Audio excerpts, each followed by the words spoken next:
TeriGigi here. I'm so excited to finally be coming to you with a series on anxiety, depression, all those kinds of things that drag us down all the time. I think this is a very timely message right now because I think it's just rampant in our society for many different reasons. And it doesn't matter why we're anxious or why we feel depressed. We need to work on it and we need to find some solutions to how we're feeling.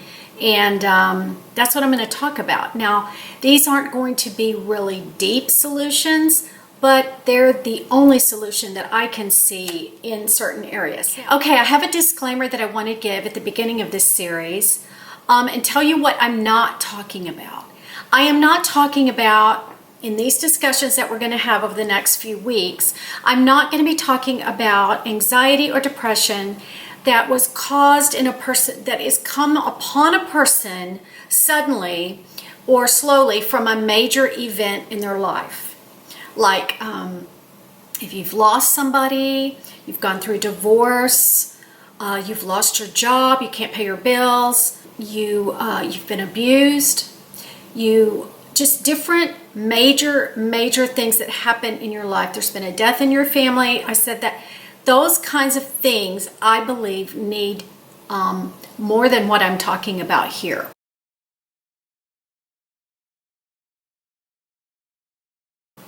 What I'm talking about here is just everyday hardships in life or fears that we can have that we need to stop. And the reason that I wanted to do this video, most importantly, is because I've learned so much over the past few months about anxiety and the truth of what a constant anxious feeling can have on your health. And I've been focusing on my health a lot more than normal because it's always been great. And now I feel like, it's kind of, I'm having some issues.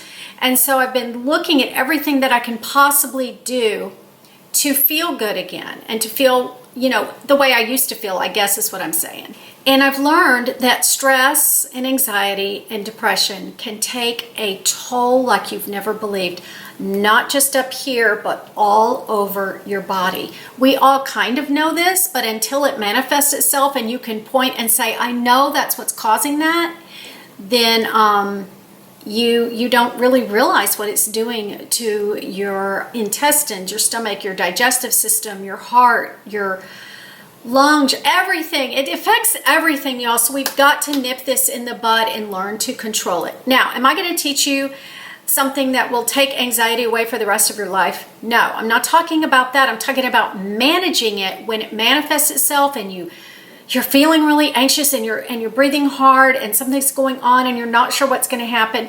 We're going to learn some tools to deal with it. We're going to approach this from two different ways. We're going to approach this from common sense, and we're also going to approach it from a biblical sense. Not that those two aren't the same.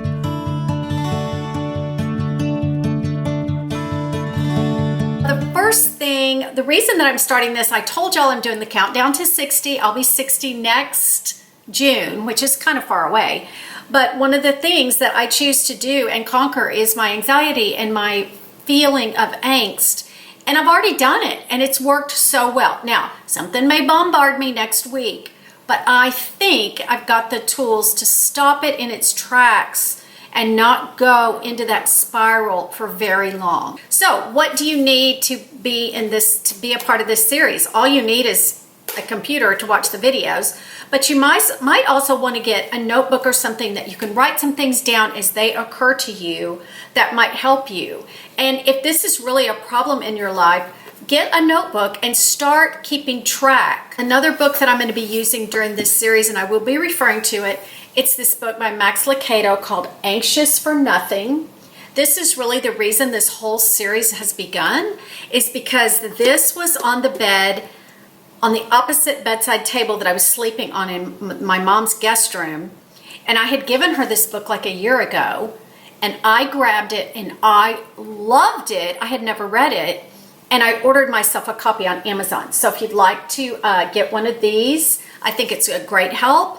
We're going to talk through it, and you can get it on Amazon. I'll link it below. And also with the Max Lucado book, there was this little it's an 11-week action plan to overcoming anxiety. You might want to pick one of these up. I think it was $2. So today, as kind of an introduction, I'm going to talk about 3 kinds of anxieties that I believe people can have at different ages, just to give you an example.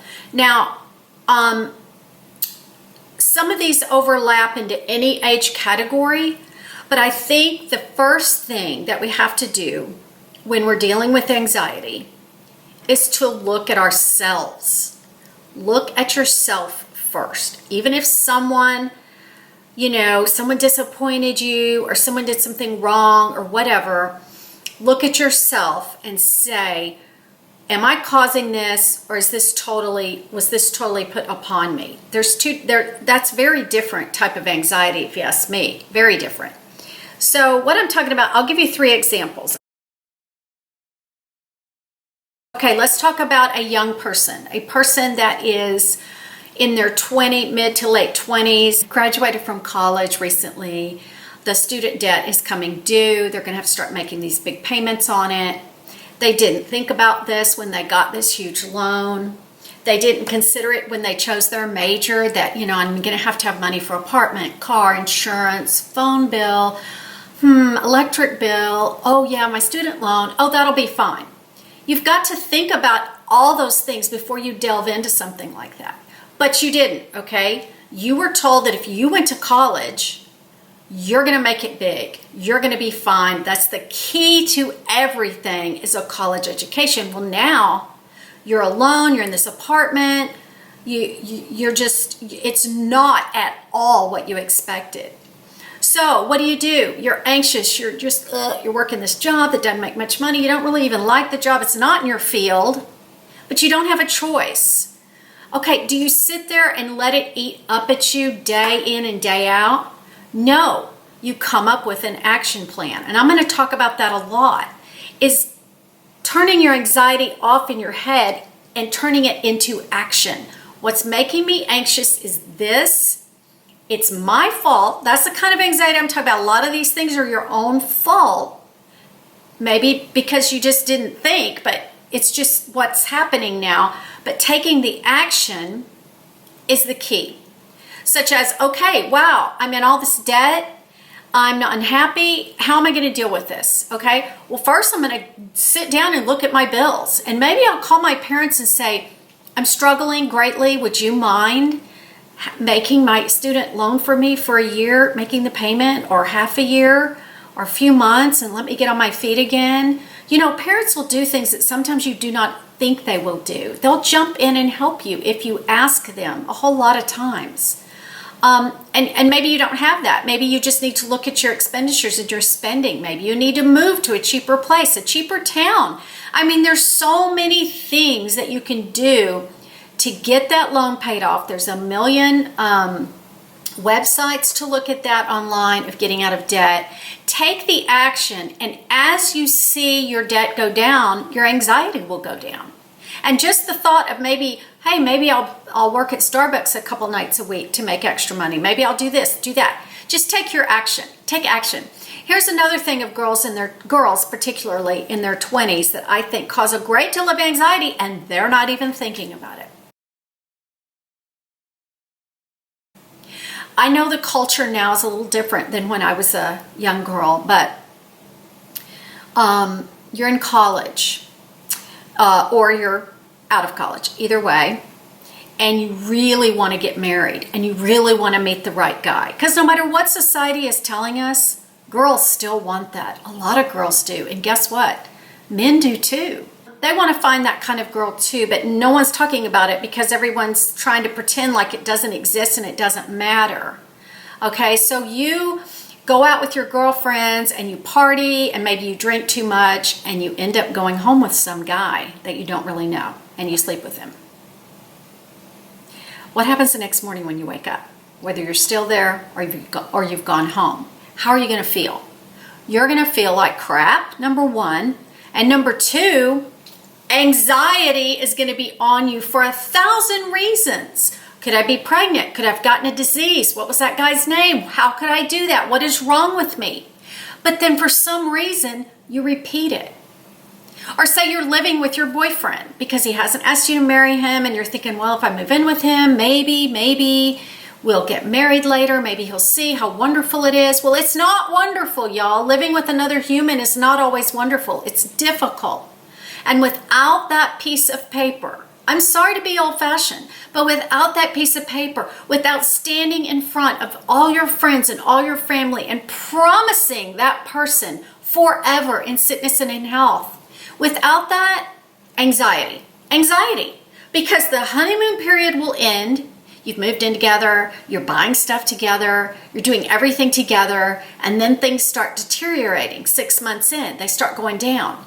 Now you're full of anxiety. Is he going to leave me? Is he going to cheat on me? Should I leave him? What's going on? I don't like this. But you have nothing legal to keep you there. And let me just tell you from experience that knowing that you're going to have to tell your friends and family that you're getting a divorce is more difficult. And the divorce itself is more difficult than just staying and working it out. But if you're just living together, out the door, no problem. And then you do it again, and then you do it again. And you wonder why your life is a wreck and why you're full of anxiety, because you're not getting where you want to be because you're going about it the wrong way. Let's talk about someone in the middle of their life.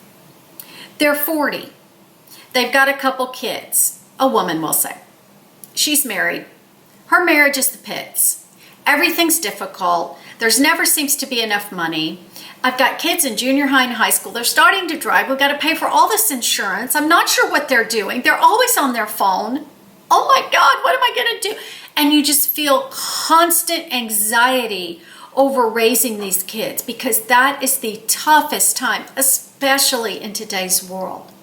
So take action, Take the phone away for them. Make them plug their phone in downstairs part of the day, at night, Make them keep their phone at night downstairs so they're not on it. Talk to them. Get to know their friends. Break through. Take them out to lunch or dinner once a week. Get to know your kid again because there's this weird time after elementary and middle school where they just change. We all know it's adolescence. But you've got to keep communication. You can't lay in your bed and hide and cry and worry yourself sick. Go to your husband, talk it out. And if you feel at that point like this marriage is just not what I thought it would be, this is just not working out. I'm unhappy. I'm leaving. No. Unless you're in a bad situation, abusive situation, stick it out. There's a reason that you married him. Keep that family together. The last example of something that can cause anxiety, and there's a million more. Retirement age, like me. You're 60 or whatever, and you're looking around and you're like, all this time, all this raising kids and all this work and all this stuff, and now what are we going to do? My husband's fixing to be home every day. Oh my God, what am I going to do? He's going to be here all the time. Or, I don't think we have enough money. Oh my God, we got to get our finances checked. I don't think we're going to have enough money. This is very upsetting. I'm scared. I'm worried. Your health can worry you. And I'm talking to myself too here, y'all. Maybe you've had to move for some weird reason, like me.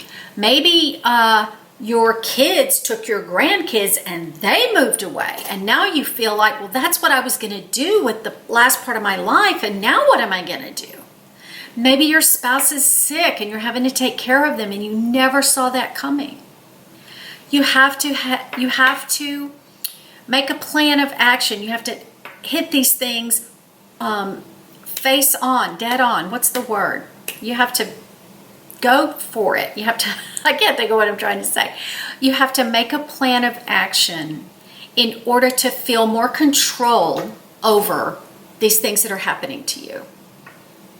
And that sense of control, not that you can ever control everything, but you can certainly take steps. Like if your daughter and son-in-law moved away and took your grandkids, well, just get on a plane and go see them. get in the car and drive, no matter how far it is, just go see them.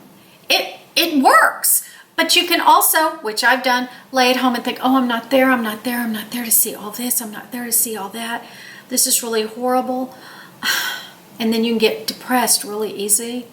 But then you say, nope, I'm not going to do that. It's going to be fine. I'm going to call them. I'm going to FaceTime them. I'm going to ask my daughter to send me a picture every single day of my little granddaughter so that I can see what she's doing. I'm going to talk to my granddaughter who doesn't know about FaceTime and say hello over and over and over so that then when she does see me in a month or two, she'll recognize me. There's so many things you can do to take action to help you with your anxiety, but a lot of it is looking inward and saying, what's my part of this anxiety? Am I hiding from something?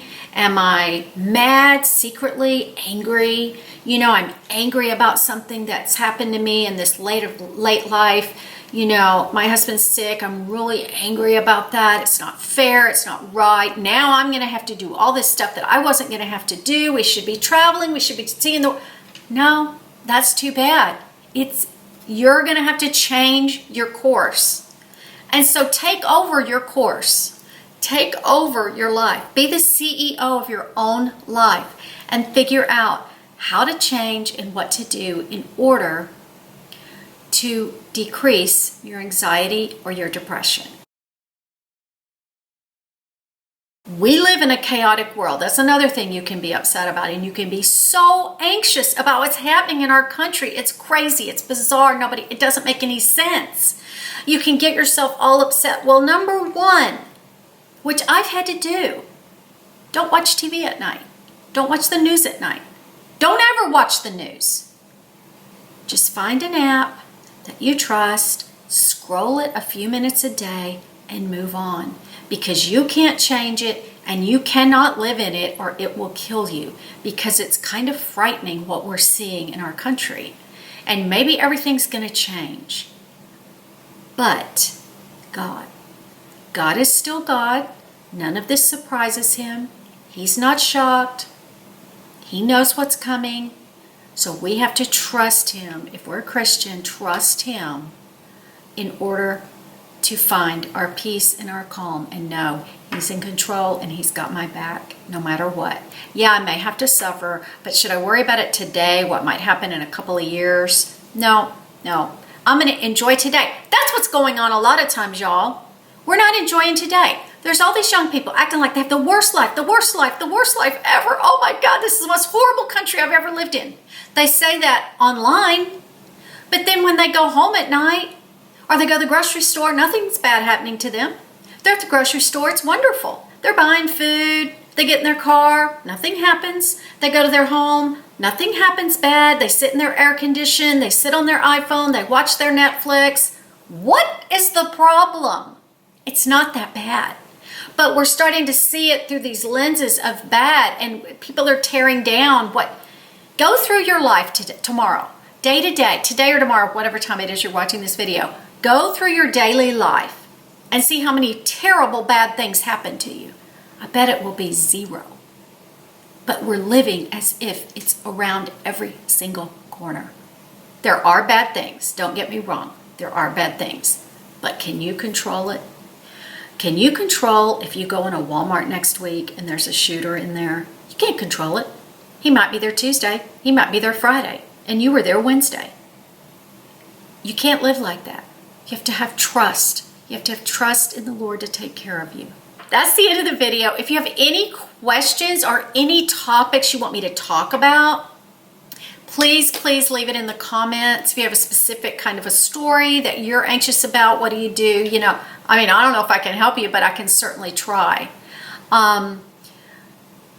Yeah, I think that's it. So just leave your comments. A lot of you will disagree with me and be offended by some of the things I've said, because I think personal responsibility is the number one cure for anxiety and depression. If you're depressed and you're laying on the couch all day and you're not doing anything and you're eating crap and you're watching TV, you're not being responsible. You need to get up, whether you feel like it or not. Get up and go. Now, I know there's debilitating depression. Again, that's not what I'm talking about. I'm talking about someone that's just going to waller in it. No, don't do that. You get up and you move and you attack life like you love it. Thanks. Bye-bye.